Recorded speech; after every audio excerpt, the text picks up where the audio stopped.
নমস্কাৰ আজি আমি পঢ়িম সৰল সুদ ইয়াক ইংৰাজীত কোৱা হয় সিম্পল ইন্টাৰেষ্ট আৰু শৰ্টকে যদি আমি কওঁ তেতিয়া কোৱা হ'ব এসআই আৰু এই চেপ্টাৰটোৰ পৰা তোমালোকৰ যি জেএনবি ক্লাছ 6 ৰ এন্ট্ৰেন্স এক্সাম হ'ব নবোদয় এন্ট্ৰেন্স এক্সাম হ'ব ইয়াত মিনিমাম 3টা কোৱেশ্চন আহে গতিকে ভেৰি ইম্পৰ্টেন্ট হয় গতিকে ভিডিঅ'টো শেষলৈকে চাবা আৰু আমি প্ৰশ্নৰ জৰিয়তে তোমালোকক গোটেইখিনি কনসেপ্ট দিবলৈ চাম সো প্ৰশ্নবোৰ আমি এনেধৰণে সজোৱা আছে যে আমাৰ যেটো বেসিক কনসেপ্ট আছে সো বেসিক কনসেপ্টৰ পৰা অৰ্থাৎ বেসিক কোৱেশ্চনৰ পৰা একেবাৰে ইজি লেভেলৰ পৰা আমি হাই লেভেলৰ কোৱেশ্চন কৰিছো ঠিক আছে গতিকে যেতিয়া 1 নম্বৰ পৰা 2 নম্বৰ কোৱেশ্চন এনেকৈ 3 4 5 কৈ আগবাঢ়িব কোৱেশ্চনবোৰ লেভেলবোৰো আগবাঢ়ি গৈ থাকিব গতিকে ভিডিঅ'টো গুৰুত্ব সহকাৰে বহি কলম হাতত লৈ ইম্পৰ্টেন্ট পইণ্টবোৰো লিখি যাবা ঠিক আছে সো 1 নম্বৰ প্ৰশ্নত কি আছে আৰু ইয়াত ইংৰাজী মাধ্যমৰ ছাত্ৰ ছাত্ৰীৰ কাৰণে ইংৰাজীটো কোৱেশ্চন লৈ আনিছো তোমালোকে চাই লবা কোৱেশ্চনটো আৰু বুজিবলৈ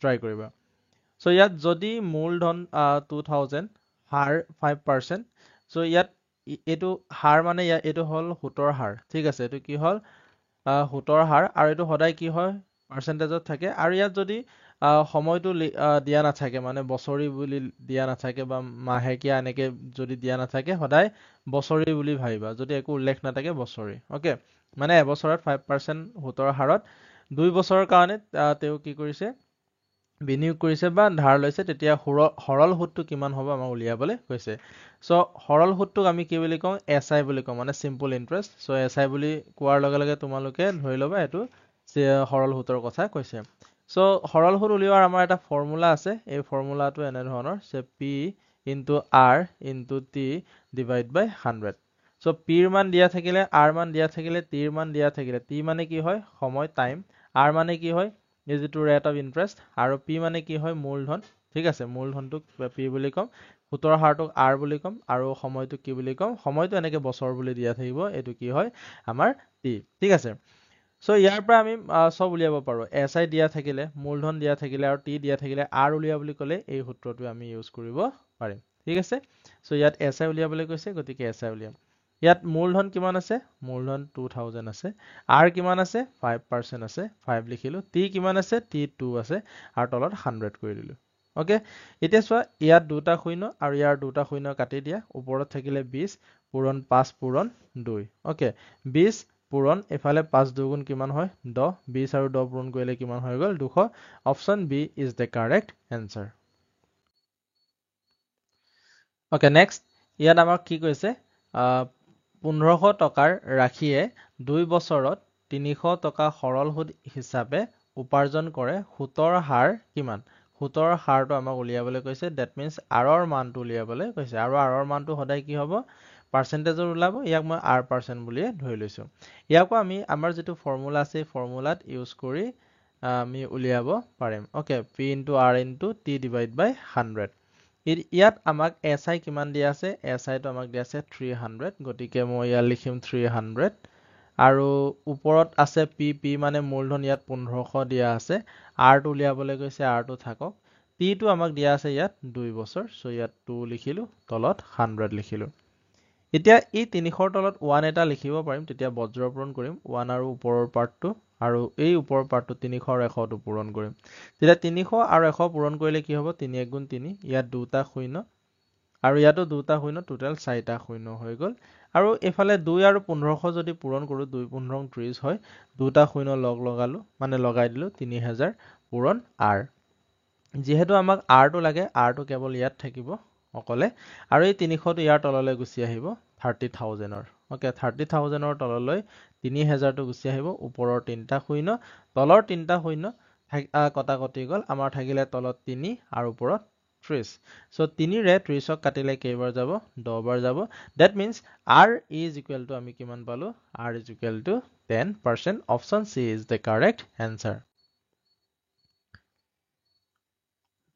নেক্সট 5% হাৰত 5% হাৰত সৰল সুতত ঠিক আছে 500 টকা উপাৰ্জন কৰিবলৈ মানে সৰল সুতত 500 টকা উপাৰ্জন কৰিবলৈ 2000 টকা কিমান সময় লাগিব 2000 টকাৰ পৰা আমি যদি 500 টকাৰ সৰল সুত পাব লাগে তেতিয়া 5% হাৰত ধৰিলে কেই বছৰ লাগিব আমাক এটো উলিয়াবলৈ কৈছে ওকে ভেৰি সিম্পল হয় ইয়াৰ ক্ষেত্ৰতো আমি এই একেটা ফৰ্মুলাকে ইউজ কৰিব পাৰিম SI is equal to P into R into T divide by 100 ইয়াক ইউজ কৰিব পাৰিম ঠিক আছে ইয়াত SI কিমান আছে 500 আছে P কিমান দিয়া আছে P ইয়াতো 2000 দিয়া আছে 2000 লিখিলো into R দিয়া আছে 5% অৰ্থাৎ 5 T টো আমাক উলিয়াবলৈ কৈছে এবাৰ আৰু তলত মই কি কৰিলো 100 So 5 আৰু 500 আৰু এই যেটো 500 আৰু যেটো 100 আছে এটো কি হ'ব পূৰণ হৈ গলে আমাৰ 50000 হৈ যাব কি হৈ যাব 50000 হ'ব আৰু এই দুটা যদি পূৰণ কৰো 5 দুগুণ কি হ'ব 10 আৰু ইয়াত তিনটা শূন্য আছিল তিনটা শূন্য লগাই দিলে এটো 10000 into t থাকিলে এতিয়া 50000 ৰ তললৈ যেটো 10000 আছে এই 10000 টো নামি আহিব এই পাৰ্টটো তেতিয়া অকল t থাকিব ইয়াত ওকে তাৰ পিছত ওপৰত যেটো তিনটা শূন্য আছে তলৰ পৰা তিনটা শূন্য কটাকটি যাব মানে চাৰিটা শূন্য কটাকটি কৰিলে আমাৰ ওপৰত থাকিলে 1 আৰু ওপৰত থাকিলে 5 তলত থাকিলে 1 একেৰে 5ক কাটিলে কেইবাৰ যাব 5 বাৰ দ্যাট মিন্স t আৰু ইয়াত কি হল ওলাব বছৰ ওলাব সো সময়টো 5 বছৰ option B is the correct answer next যদি মূলধন 2500 হয় সময় 3 বছৰ আৰু হাৰ মানে সুতৰ হাৰটো 5% হয় তেন্তে মুঠ পৰিমাণ কিমান হ'ব সো ইংৰাজী টাৰ্মটো আমি যদি পঢ়ো তেতিয়া ক্লিয়াৰ বেছি পোৱা যাব মানে ইয়াৰ টোটাল এমাউন্ট উলিয়াবলৈ গৈছে মানে হ বৃদ্ধিমূল ইয়াত মুঠ পৰিমাণ মানে হ বৃদ্ধিমূল বুলি দিব লাগিছিল ওকে হ বৃদ্ধিমূল হ'ব লাগিছিল আৰু হ বৃদ্ধিমূল আমি কেনেকৈ উলিয়াও অৰ্থাৎ এ এৰ মানটো আমি কেনেকৈ উলিয়াও P plus SI আৰু P মানে কি আছিলে প্ৰিন্সিপাল অৰ্থাৎ মূলধন আৰু SI মানে কি আছিলে SI মানে হল সিম্পল ইন্টাৰেষ্ট ইয়াত কি হয় তুমি যদি সিম্পল ইন্টাৰেষ্টটো প্ৰথমতে উলিওৱা এই সূত্ৰটোৰ জৰিয়তে ওকে এই সূত্ৰটোৰ জৰিয়তে তাৰ পিছত আকৌ উলিয়াই P ৰ লগত আমি ইয়াত P কিমান হয় P হল তোমাৰ 2500 এইখিনি প্লাস কৰোতে আমাৰ অলপ বেছি দীঘলীয়া যেন সময় লাগে সো 1 2 3 নম্বৰ যেনেকৈ কৰিছিলো তেনেকৈ নকৰো অলপ বেলেগ ধৰণে ইয়াক কৰিম সো এই 4 নম্বৰটো যেনেকৈ কৰিম আগৰখিনিকো তেনেকৈ কৰিব পাৰে ঠিক আছে এতিয়া চোৱা মই প্ৰথমতে ইয়াত লিখি লম P বুলি কিমান লিখি লম 2500 যেটো মূলধন দিয়া আছে হৈ গল সো ইয়াৰ পিছত আমাৰ যেটো টাইম আছে টাইমটো লিখি লম টাইমটো আমাৰ 3 ইয়াৰ্স R টো দিয়া আছে R টো 5% 5 লিখিলো তাৰ পিছত যেহেতু এমাউন্টৰ কথা আছে দ্যাট মিন্স SI টো আমাক লাগিব ইয়াত তাৰ পিছত আমাক যেটো এমাউন্টটো আমাক যেটো এক্স্যাক্টলি লাগে এমাউন্টটোৱে উলিয়াবলৈ কৈছে এমাউন্টটো মই লিখি ৰাখিলো এতিয়া চোৱা সদায় আমি যেটো মূলধন আছে এই মূলধনক আমি কি বুলি ধৰিব পাৰো 100% বুলি ধৰিব পাৰো এতিয়া চোৱা এনে ধৰণৰ কোৱেশ্চনবোৰৰ এনসাৰ উলিয়াবলৈ যাওতে সদায় SI পাৰ্চেন্টেজটো উলিয়াই পেলাবা কি উলিয়াব লাগিব SI পাৰ্চেন্টেজটো আৰু SI পাৰ্চেন্টেজ কেনেকৈ উলিয়া হয় T আৰু R পূৰণ কৰিব T আৰু R পূৰণ কৰিব অৰ্থাৎ 3 আৰু 5 পূৰণ কৰিলে কিমান হৈ যাব 15% অৰ্থাৎ 15% টো আমাৰ কি হৈ যাব SI পাৰ্চেন্ট হ'ব এতিয়া চোৱা আমাৰ যেটো মূলধন আছে টকাত দিয়া আছিল 2500 টকা কিন্তু ইয়াক মই কিহলৈ কনভাৰ্ট কৰিলো পাৰ্চেন্টেজলৈ অৰ্থাৎ পাৰ্চেন্টেজত 100% আৰু SI কি হয় 15% সো দুইটাই যোগ কৰিলে দুইটাই আমি যদি যোগ কৰো তেতিয়া কি পাম 115 পাম এই 115 টোৱে কি হ'ব আমাৰ এমাউন্টটো হ'ব মানে হ বৃদ্ধিমূল দ্যাট মিন্স 115% টো উলিয়াব পাৰিলেই আমাৰ এমাউন্টটো ওলাই যাব কেনেকৈ উলিয়াম চোৱা আমি কি বুলি ধৰিছো 100% বুলি ধৰিছো কাক ধৰিছো 100% কাৰ সমান বুলি ধৰিছো 2500 চোৱা সদায় মূলধনক তুমি 1 টকাই হওক 100 টকাই হওক 1 কোটিয়ে হওক বা 1 লাখে হওক ইয়াক আমি সদায় 100% বুলি ধৰিব পাৰো তেতিয়া 115% উলিওৱা আৰু এই এনে ধৰণৰ এতিয়া যে মই যেটো মেথড শিকাইছো এটো মেথড প্ৰথমতে অলপ টান পোৱা যেন লাগে কিন্তু যদি বুজি পোৱা না আকৌ ভিডিওটো বাৰে বাৰে চাবা ঠিক আছে আৰু যদি সদায় প্ৰেক্টিস কৰা এটো সবচে ইজি হৈ যায় ওকে আৰু আগলৈ কোৱেশ্চনবোৰ যেতিয়া আমি অলপ হাই লেভেলৰ কোৱেশ্চন পাম তেতিয়া আৰু বুজি পাই যাবা সো এই মেথডটো কিয় প্ৰয়োজন হয় তেতিয়া 2500 লিখিলো আৰু তলত এই যেটো 100 আছে এই 100 টো লিখি দিব লাগে ওকে এটো এটা নিয়মে হয় এটো মন ৰাখিবা ওকে সো এটো ঐকিক প্ৰণালী হয় তাৰ পিছত এই যেটো 115 আছে এই 115 টো ইয়া লিখি দিবা ওকে একো প্ৰয়োজন নাই এতিয়া আমাক এতিয়া তলত যেটো দুটা শূন্য আছে ওপৰত যেটো দুটা শূন্য আছে এই দুটা শূন্য কটাকটি গল 25 আৰু আমাৰ কি হ'ব 115 হৈ গল ঠিক আছে সো 25 আৰু 115 পূৰণ হৈ আছে পূৰণ কৰি দিলে হৈ গল এটো বিশেষ টান নহয় 115 আৰু এফালে 25 পূৰণ কৰি দিবা যেটো হলাই এটো আমি উত্তৰটো লিখি দিলে হৈ গল কিন্তু যদি 25 পূৰণ হৈ থাকে, ইয়াত যিহেতু 25 পূৰণ হৈ আছে, পূৰণ হৈ থাকিলে সদায় 4 এটা পূৰণ কৰিবা। ঠিক আছে, 4 এটা পূৰণ কৰিবা আৰু 115টো লিখি ল'বা। এনেকে মই বুজাই দিলে আৰু অলপ টান পাবা। যদি 25 পূৰণ হৈ থাকে, 25টো বাদ দিবা, 115টো লিখিবা। তাৰপিছত আমাৰ যিটো দুটা শূন্য লগাই দিবা লাষ্টৰ ফালে। তাৰপিছত কিহেৰে হৰণ কৰিম? 4ৰে হৰণ কৰিম। 4ৰে যদি হৰণ কৰোঁ, 11টো 4 2 গুণ 8, 4 3 গুণ 12 বেছি হৈ যাব হয়নে? 11ৰ পৰা 8 যদি গুচি গ'ল, তেতিয়া কিমান থাকিলে? 3 থাকিলে। ইয়াত কিমান আছিলে? 5, 5টোৰ ওচৰলৈ গ'লে 35 হ'ল। এতিয়া 4 8 গুণ 32, 4 9 গুণ 36, 4 8 গুণ 32। এতিয়া 2 8 পালা হয়নে? চ' গোটেইটো হৰণ কৰি চাবই নালাগে, এনেই মিলি যাব এইটো লাষ্টলৈ। এতিয়া হৰণ নকৰাকৈ অপশ্যনটো চাবা যে 2 8 ক'ত আছে? 2 8 আছে option A, so' option A will be correct answer. Okay, next, যদি 4 বছৰত 5,000ৰ মূলধন 6,500 লৈ বৃদ্ধি পায়, তেন্তে সৰল সুতৰ হাৰ কিমান হ'ব? ইয়াত আমাক কি উলিয়াবলৈ কৈছে? এতিয়া আৰ পাৰ্চেণ্টটো উলিয়াবলৈ কৈছে, অৰ্থাৎ আৰৰ মানটো উলিয়াবলৈ কৈছে, আৰু আৰৰ মানটো সদায় কিহত ওলাব? পাৰ্চেণ্টেজতে ওলাব। অ'কে, চ' ইয়াক মই আৰ পাৰ্চেণ্ট হিচাপে ধৰি লৈছো, আৰৰ মানটো আৰ পাৰ্চেণ্ট। ইয়াত কি দিয়া আছে এইটো চাই লওঁ। মূলধন দিয়া আছে 5,000, মূলধনটো কিমান দিয়া আছে? 5,000, আৰু এমাউণ্টটো দিয়া আছে তোমাৰ কিমান? 6,500, এমাউণ্টটো কিমান আছে? 6,500। তাৰপিছত তোমাৰ যিটো টাইমটো দিয়া আছে, টাইমটো দিয়া আছে তোমাৰ 4, আৰু আৰটোতো আমি আৰ পাৰ্চেণ্ট হিচাপে ধৰিয়ে লৈছো। এতিয়া 5,000ৰ পইচাটো তোমাৰ 6,500 হ'লগে সুতে মোলে। ডেট মিনছ ইয়াত কিমান যোগ কৰা হৈছে? 5,000ৰ লগত 1,500। এই যে 1,500 এটা এক্সট্ৰাকে যোগ কৰা হৈছে, এইটো কি হয়? এছআই হয়। ঠিক আছে, এইটো কি হয়? এছআই হয়। এতিয়া 1 নম্বৰ, 2 নম্বৰ, 3 নম্বৰ প্ৰশ্নটো যেনেকে কৰিছিলো তেনেকে কৰিব পাৰো। চ' এছআই পাৰ্চেণ্টেজ এতিয়া উলিওৱাৰ প্ৰয়োজন নাই, কাৰণ এইটো ডাইৰেক্ট ওলাই আছে। চ' S I into P into R into T, এই সূত্ৰটো আমি ইউজ কৰিব পাৰো। এছআই ইয়াত আমি পালো 1500, পি আছে 5,000, আৰ আছে তোমাৰ আৰ পাৰ্চেণ্ট আৰ হিচাপে থাকিব, আৰু টিটো আছে 4। অ'কে, টিটো আছে 4, চ' ইয়াত আছে 100। এই দুটা কটাকটি গ'ল, এই দুটা কি হৈ যাব? কটাকটি যাব। তেতিয়া আমাৰ ইয়াত আছে 1500, আৰু ওপৰত আছে 50, আৰু 4 পূৰণ হৈ আছে, 4 5 গুণ 20, অৰ্থাৎ 200 হ'ব, আৰু এইফালে আৰ হ'ব।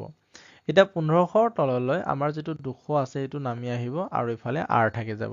দুটা শূন্য, ইয়াৰো দুটা শূন্য কটাকটি গ'ল। That means R equal to আমাৰ 15/2 থাকিলে। যদি কাটো, 2 7 গুণ 14, 1 থাকিব, পইণ্ট আহি যাব, 2 5 গুণ 10, 7.5%। Option B is the correct answer.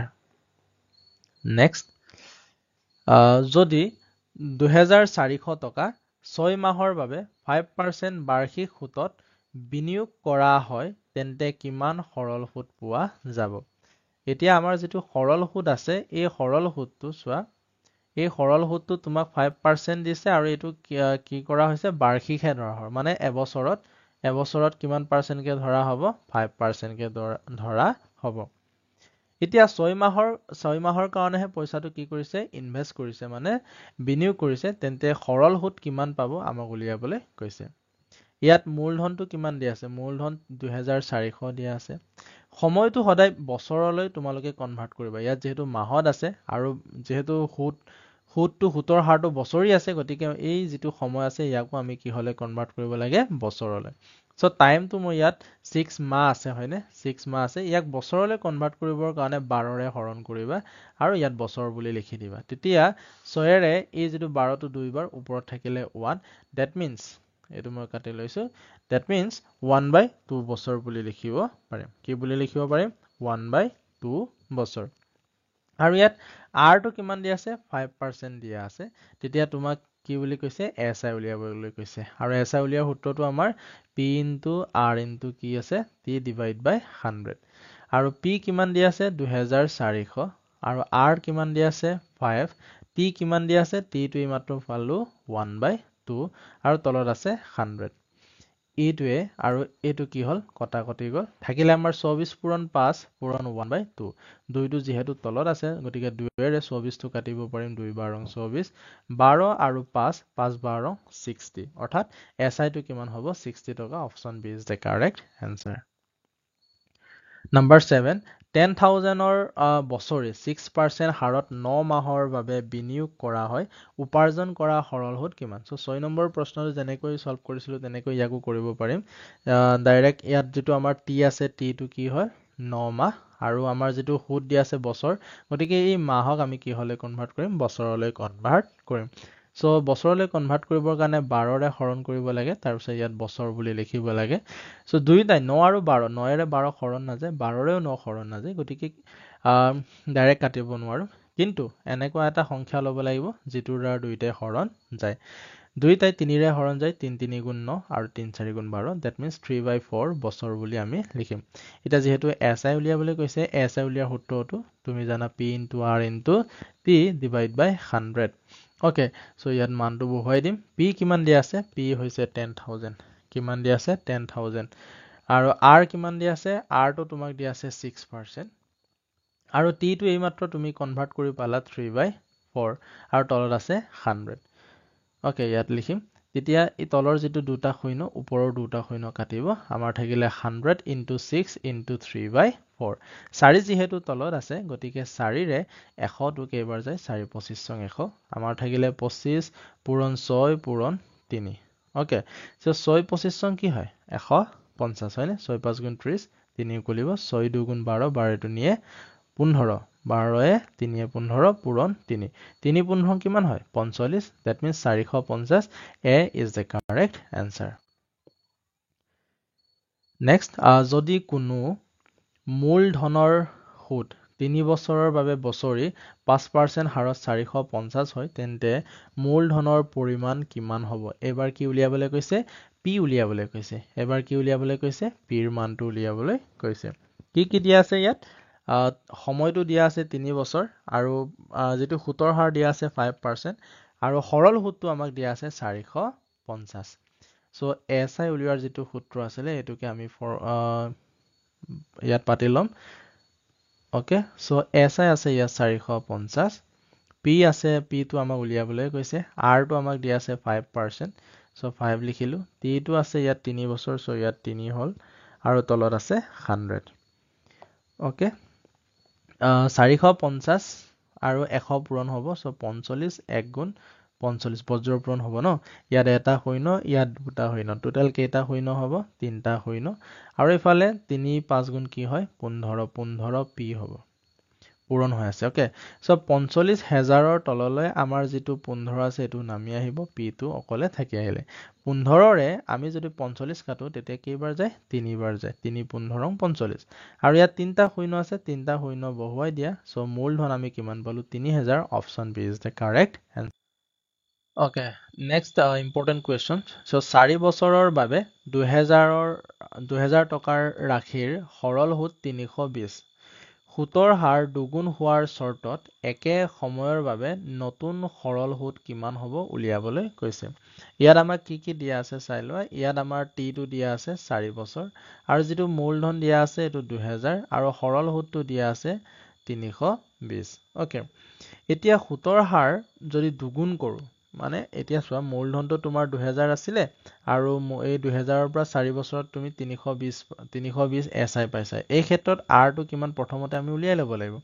তাৰপিছত এই R টোক মই যদি দুগুণ কৰোঁ, মানে টুৱাইচ R কৰি দিওঁ, যিমানেই নোলাওক, মানে তাৰ লগত মই যদি 2 পূৰণ কৰোঁ, 2 পূৰণ কৰাৰ পিছত নতুন এটা সুতৰ হাৰ পাম। সেই সুতৰ হাৰ মতে আমাৰ নতুন যিটো সৰল সুদ কিমান হ'ব এইটো উলিয়াব লাগিব। চ' তাৰ কাৰণে প্ৰথম কি উলিয়াম? R উলিয়াম। চ' এইটো মই প্ৰথম চল্ভ কৰি ল'ম, তাৰপিছত এটা শ্বৰ্টকাট ট্ৰিক মই বুজাই দিম। এই শ্বৰ্টকাট ট্ৰিকটোৰ জৰিয়তে আমি অতি সহজতে এই কুৱেশ্যনটোৰ এনচাৰ 30 ছেকেণ্ডৰ ভিতৰত উলিয়াব পাৰিম। প্ৰথমতে বুজি লোৱা কেনেকে কি হয়। চ' R% উলিয়াবৰ কাৰণে আমি প্ৰথম SI উলিওৱাৰ যিটো সূত্ৰ আছিলে, এইটোকে আমি ইয়াত লিখি ল'ব পাৰিম, P into R into T divide by 100। চ' ইয়াত SI কিমান দিয়া আছে? 320 দিয়া আছে। P কিমান দিয়া আছে? 2000, আৰু R টো আমাক যিহেতু উলিয়াব লাগে, R টো এইভাগে ৰাখিলো, T টো কিমান আছে? 4, তলত আছে 100। ইয়াৰ দুটা শূন্য কটাকটি গ'ল সো 320 আছে এফালে 20 পূৰণ r পূৰণ 4 থাকিলে যেহেতু এই 20 টো ইয়াৰ তললৈ গুচি আহিব 4 টো ইয়াৰ তললৈ গুচি আহিব আৰু 4 আৰু 20 টো পূৰণ হৈ আছে হয়নে সো পূৰণো কৰিব নালাগে বা হৰণো কৰিব নালাগে ডাইৰেক্ট কটাকটি কৰি দিয়া ইয়াৰ এটা শূন্য কটাকটি যাব মই 2 এৰে যদি 32 টো কাটো তেতিয়া কি হ'ব 16 বাৰ যাব 16 বাৰ যাব 2 16 32 আকৌ 4 ৰে যদি কাটো তেতিয়া কি হ'ব 4 that means r is equal to কিমান পালো 4% এতিয়া আমাৰ কন্ডিশন এটা দিছে যে এই r% টো কি কৰিব লাগিব দুগুণ মানে 2 পূৰণ কৰিব লাগিব তেতিয়া যেটো আমাৰ নিউ r% টো কি হৈ যাবগে নিউ r% টো আমাৰ হ'ব 4 দুগুণ 8% এতিয়া নতুন si টো উলিয়াবৰ কাৰণে আকৌ এই ফৰ্মুলাটো ইউজ কৰিব পাৰিম হয়নে এই ফৰ্মুলাটো ইউজ কৰিম ইয়াত মূলধন একে থাকিব অৰ্থাৎ 2000 টোৱে থাকিব r টো এবাৰ 8% হলে এইমাত্ৰ আমি পালো t টো 4 বছৰৰ কাৰণে হৈ থাকিব সময় একে বুলি কৈছে একে সময়ৰ বাবে বুলি কৈছে তলত আছে 100 এই দুটা কটাকটি কৰা মানে দুটা শূন্য ওপৰ দুটা শূন্য তলৰ দুটা শূন্য কাটিলে আমাৰ থাকিলে 20 পূৰণ 8 পূৰণ 4 সো 8 4 গুণ কি হয় 32 8 4 গুণ 32 আৰু দুইটাই পূৰণ কৰিলে কিমান হ'ব 20 আৰু 32 পূৰণ কৰিলে 640 so option B is the correct answer তোমালোকে স্ক্ৰিনশ্বট লৈ লোৱা ওকে নহলে ভিডিওটো পজ কৰিলে লিখি লোৱা মই মুহাই দিছো সো আমাৰ উত্তৰটো ওলাই গল হয়নে এতিয়া আমি শৰ্টকাট মেথডৰ জৰিয়তে ইয়াক 30 সেকেন্ডৰ ভিতৰত কেনেকৈ উলিয়াব পাৰে এটো সাম সো ইয়াৰ আগতে এটা কোৱেশ্চনত মই এটা কনসেপ্ট দিছিলো এই কনসেপ্টটো ইয়াত ইউজ কৰিম সো SI পার্সেন্টেজ টো SI টো আমাক এনে টকাত দিয়া আছে কিন্তু পার্সেন্টেজ টো উলিয়াছোন পার্সেন্টেজ উলিয়াবৰ কাৰণে আমি কি পূৰণ কৰো t আৰু r পূৰণ কৰো হয়নে সো ইয়াত t কিমান দিয়া আছে t টো আমাক দিয়া আছে 4 r টো কিমান দিয়া আছে নাই দিয়া গতিকে r% ধৰিলো সো 4% হৈ গল SI পাৰ্সেন্টেজত যদি দিয়া হলে 320 ৰ হলনি কিমান পালো হেতেন 4% কিন্তু SI ভাগে থাকিব গতিকে 320 টো এই 4% টো কাৰ সমান হ'ব 320 ৰ সমান হ'ব এতিয়া আমাক শৰ্টত কি কৈছে এই যেটো r দেখিবলৈ পাইছা এই r টোক দুগুণ কৰা মানে দুগুণ কৰিলে কি হৈ যাব টুৱাইস r% হ'ব তাৰ পিছত এই যেটো 4 আছে 4 টো পূৰণ হৈ আছে সো 4 দুগুণ কি হৈ যাব 8r% ওকে এতিয়া নতুন SI পার্সেন্টেজ টো অৰ্থাৎ নতুন SI টো কিমান হ'ব 8r% হ'ব এই 8r% টো উলিয়াই দিলে হৈ গল ইয়াত মই ভালকে লিখিলো 4r% টো কি হৈ গল 320 এতিয়া নতুন যেটো SI টো হ'ব 8r% এটো কিমান হ'ব উলিয়াব লাগে আচ্ছা 4r% ৰ পৰা 8r% হ'বলৈ হলে কি পূৰণ কৰা হৈছে 2 পূৰণ কৰা হৈছে গতিকে ইয়াৰ লগতো 2 পূৰণ কৰা 2 পূৰণ কৰিলে কি হ'ব 2 শূন্য শূন্য 2 দুগুণ 4 2 3 গুণ 6 ট্ৰিকটো কেনেকুৱা পালা সো ইয়াৰ আনসাৰটো কি হ'ব অপচন বি নেক্সট 9 নম্বৰটোৰ নিচিনা এইটো যে এজন ব্যক্তিয়ে বছৰি 4% সাধাৰণ সুতত 5 বছৰৰ বাবে 3000 বিনিয়োগ কৰে যদি সুতৰ হাৰ 2% হ্ৰাস কৰা হয় তেন্তে একে সময়ৰ বাবে নতুন সৰল সুত কিমান হ'ব সেম কোৱেশ্চন গতিকে সেম ট্ৰিক আমি ইউজ কৰিম আমি যেটো শৰ্টকাট মেথড ইউজ কৰিছিলো এই মেথড মতে আমি কৰিম সো ইয়াত এবাৰ সৰল সুতৰ কথা দিয়া নাই হয়নে মূলধনটো আমাক দিয়া আছে কিমান 3000 ওকে সো সদায় SI পার্সেন্টেজ টো আমি উলিয়াব লাগে আৰু SI পাৰ্সেন্টেজ টো আমি কেনেকৈ উলিয়াম t into r কৰো সো t ইয়াত কিমান দিয়া আছে t আছে আমাৰ 5 বছৰ বুলি ইয়াত আছে হয়নে তাৰ পিছত আমাৰ যেটো r আছে r টো কিমান 4 সো 4% লিখিলো সো 5 4 গুণ কিমান হ'ব 20% অৰ্থাৎ 20% টো আমাৰ কি হ'ব SI হ'ব আৰু এই 20% টো সদায় কৰ পৰা উলিয়াব লাগে মূলধনৰ পৰা উলিয়াব লাগে সো আমি প্ৰথমতে SI টোনো কিমান হয় এটো চাই লওঁ